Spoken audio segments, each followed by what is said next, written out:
Hello and welcome back to another update where I cover the latest developments throughout the front line in the Russo-Ukrainian war over the past 48 hours. It is your host Weep Union, and in this one we have a lot of Russian advances considering it is a 2-day update.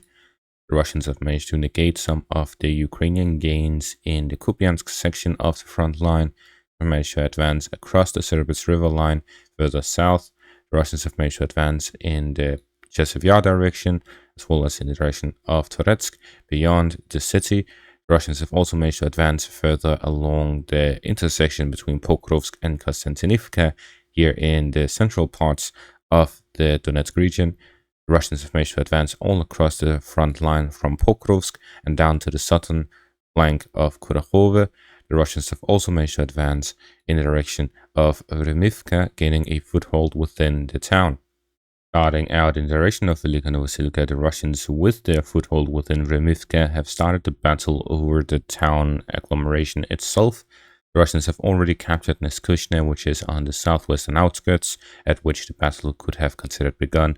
But now the Russians are fighting at the heart of Velyka Novosilka, where the Russians are fighting to gain control over the western bank of the river line. This will separate Velyka Novosilka and completely isolate it, completely encircling Velyka Novosilka itself. This is due to the river line connected in the northern direction between the Russian positions in Novy Komar, and with the capture of Remivka, this direction as well. The Russians would then be able to fight the fortified positions completely isolated from the Battle of Velyka Novosilka, and any Ukrainian forces remaining within Velyka Novosilka would be completely isolated from anywhere else. This means that the Ukrainian forces in Velyka Novosilka are in an extremely critical situation with the Battle of Remivka beginning. Russians have also managed to advance in the southern flank of Kurakhove, gaining control over the remaining parts surrounding Yantarne and north of Sukhyeli. As the Russians expand their foothold across the Sukhyeli river line, the advances are by the Russians in the direction of Velyka along the river line, at the same time as they have managed to gain control over the water treatment plant in the southern flank, push in the direction of Dashne, gain control over the remaining fortified positions, with the positions in the eastern outskirts of Dashne as well, and in the northern river line in the Vovchanka river. The Russians are in a position where they can attack Dashne from 3 separate directions, isolating it from the fortified positions in between that of Dashne and Velyka. And with the southern flank attacking Velyka from the south, the Russians would be looking to gain full control over the entire pocket with a simultaneous assault on every single one of the different points at the same time. The Russians are also advancing the northern flank of Kurakhove in the direction of Andrivka, gaining control over several parts of the fortified positions and pushing westwards of Petropavlivka. The Russians are here moving along the fortified positions to gain control over them and start a push into Andrivka, both from the northeastern direction, the eastern direction, and the northern direction, with the fighting over the highway locations, where the Russians have managed to advance north of Yasinove towards Novoandrivka, bypassing the settlements along the northern flank and pushing through the north of Yasinove to gain control over the remaining parts, which remains under Ukrainian control. The Russians here continue to gain control over the settlements along the main highway to open up the road for the Russian forces to advance towards Andrivka from the northern direction, combined with the assaults from the northeast and from the east, which exposes the Ukrainian forces in the town to a 3-pronged attack from 3 separate directions. The Russians have also managed to advance north of Novosilka, where they've managed to capture some fortified positions in another first line. As they continue to advance towards the Dnipropetrovsk region, they seem to aim to combine their forces from Novosilka and Novosilka near Novoalexandrivka, where there's a push directly from both directions that will combine near Novosilka and Novoalexandrivka. And at the same time, they're pushing towards Nadiivka along the fortified positions towards the Dnipropetrovsk region, which enters into the region from 2 separate points, where they again will combine again further ahead. This means that these 3 areas of attack will combine at a later point near the border area. The Russians have managed to advance here in the direction of Uspenivka, gaining a foothold in the eastern parts of the settlement. At the same time, they've pushed west of Solona all the way to the eastern outskirts of Novosilka. Their objective is to move along the northern and southern banks of the Solona river, where they are moving towards the control of Uspenivka, and then to combine their forces from Uspinivka towards Novoalexandrivka from the northern and southern direction, with a push continuing towards Novosilka, following which the Russians will cross over to move onward along the Solona River towards Dnipropetrovsk region, and again advance from the northern side to combine with the forces in the southern side and move onwards towards the settlements of Novomykolaivka and Muravka along the border area to gain full control over the Solona River and the settlements alongside it all the way to the Dnieper region.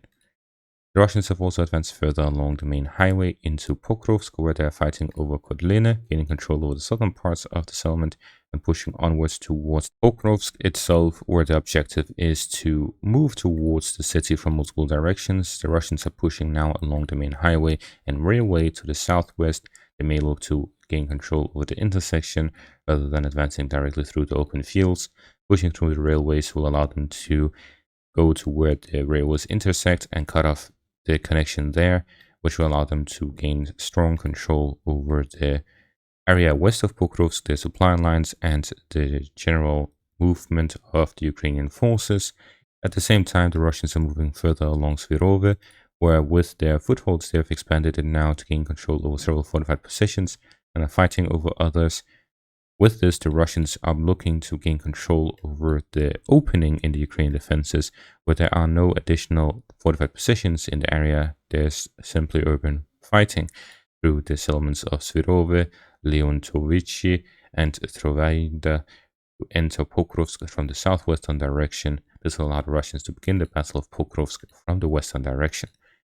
Their fortified positions to the east are also being faced with several Russian assaults as the Russians manage to gain control over the remaining parts of Zelena, and with this the Russians will continue the offensive operations along the railways east of Shevchenko to the southern flank of Pokrovsk. The Russians have also advanced further along the intersection where they've gained control over some fortified positions and forest patches south of Baranivka and Vodyane Druhe. The objective of the Russians is to expand the zone of control, gain control over these settlements, and then the intersection between the Russian and Ukrainian forces here in the western flank. This is in an operation to completely encircle the Ukrainian forces north of Avdiivka in the pocket of fortified positions here in between Konstantinivka and Avdiivka. This combined with a push from the Toretsk direction will allow the Russians to completely cut off all supply roads in and out of the area and completely cut off the Ukrainian forces. In the Toretsk direction, the Russians have advanced both in the direction of Krymsk, gaining control over a foothold here in the industrial area within Krymsk, gaining control over which will allow the Russians gain full control over Krymsk as well. The Russians have also advanced further towards the fortified positions on the western outskirts of Toretsk, gaining control over some of the outskirts and the forest patches, fight over the fortified positions, which will allow the Russians to gain full control over the western outskirts and the flank of Sherpenivka, as well as the remaining fortified positions southwest of Toretsk, gain full control over not just the city, but the surrounding area as well, for further offensive operations towards the reservoir and Konstantinivka itself. The Russians have also advanced in the direction of Chasiv Yar, gaining control over the remaining parts of the eastern district of Chasiv Yar. With this, the Russians are now fighting over the forest patches in the eastern parts, and with their focus over the industrial area and the apartment complex area in the central parts of the city, as well as the northern flank of it, the Russians are looking to gain control over the northeastern parts of the city. This will allow the Russians to continue offensive operations towards the firing positions of the Ukrainians northwest of Chasiv Yar, forcing a Ukrainian withdrawal of their long-range weaponry, and at the same time to take control over these to start bombardment over the Konstantinivka-Sloviansk line. It will also allow the Russians to expand their zone of control west of the canal and to strengthen their positions within Chasiv Yar and in the surrounding areas. Russian control over the apartment complex area and industrial area will allow them to build up forces to continue offensive operations in all directions from Chasiv Yar, both north, west, and south. In the direction of the Encircled river line, the Russians have managed to advance north of Makiivka, gaining control over some of the forest lines in the area. The Russians are here expanding the zone of control on the western bank of the Encircled river line, potentially to connect the northern and southern parts in the west of Svetove with the areas west of Makiivka. The objective would be to expand their zone of control and their supply hubs across the Encircled river line to conduct further offensive operations in the area towards Borova and the Uskil river line. The Russians have also managed to advance in the direction of Lushkivka, negating some of the Ukrainian gains this month by regaining control over some of the fortified positions in the eastern parts and pushing the Ukrainians back to the forest patch within the town. This is with the arrival of new Russian reinforcements to regain control over Kolesnikivka and push further towards Glushkivka. The objective of the Russians here in the Kupiansk direction remains the same, to gain full control over not just the pocket, but also Kupiansk itself, and the foothold across the Usk River line near the Vorishne is a step towards that direction, where heavy fighting continues over the town there. The Russians continued offensive operations mostly focused around the Pokrovsk direction, but also towards the western parts of Kurakhove, Velyka, Novosilka, Toretsk, Chasiv Yar, and the Serbets and Usk River lines. And that is going to be all for this update. Thank you all for watching. Make sure to leave a like, subscribe, check out our Patreon and YouTube membership for additional content. Thank you all for watching and have a great day.